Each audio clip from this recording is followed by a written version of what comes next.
La chronique livre d'Olivier.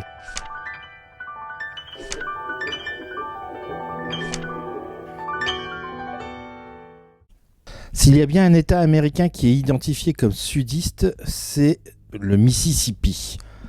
C'est pourtant aussi ce long fleuve traversant le pays du nord au sud qui a vu sur son cours passer des milliers de ces bateaux entraînés par de gigantesques roues à aubes, avec cette musique du bayou qui anime les riverains.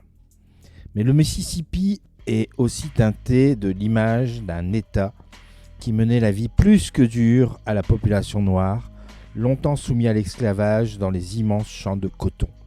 Et les activistes du Ku Klux Klan ont poussé leur idéologie malsaine jusqu'à l'extrême. Mississippi Burning l'a illustré.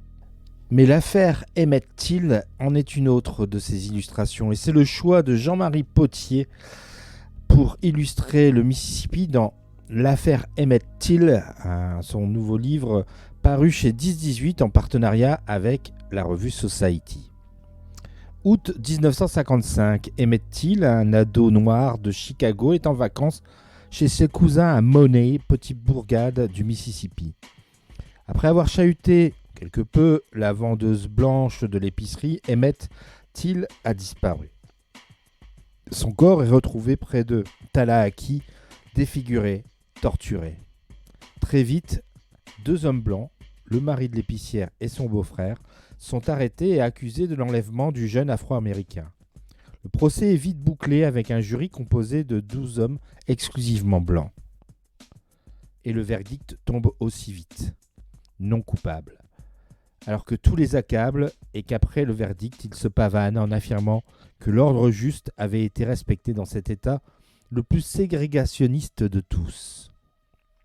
La collection poursuit son exploration des États américains sous le prisme des affaires judiciaires, avec ici l'une des affaires les plus emblématiques de l'injustice patente que subit la communauté afro-américaine. Tout résonne pour montrer le déraisonnable qui gravite autour de la mort de Emmett Till, les circonstances de son décès, la manière dont s'est passé le procès, l'attitude des deux meurtriers après le jugement, les rebondissements qui ont jalonné le dossier pendant plus de 50 ans, la persévérance de Mamie Till, sa mère et sa famille, à faire éclater la vérité, et la justice du Mississippi qui fait preuve de cécité chronique malgré les apports des différents procureurs qui se sont emparés du sujet. Jean-Marie Potier livre donc une enquête chronologique méticuleuse, documentée, passionnante sur l'affaire Emmett Till, symbole d'une Amérique ségrégationniste qui voudrait revenir au temps de la Confédération et de l'esclavage. Voilà, c'est pas facile à lire, mais surtout que quand on sait que tout cela est réel, mais très instructif. Je vous rappelle donc le titre de ce nouvel opus de cette collection qui explore les affaires judiciaires emblématiques des États-Unis, l'affaire Emmett Till. Son auteur Jean-Marie Potier, et c'est paru chez 10-18 en collaboration avec Society. Bonne lecture et à bientôt. C'était vraiment très intéressant.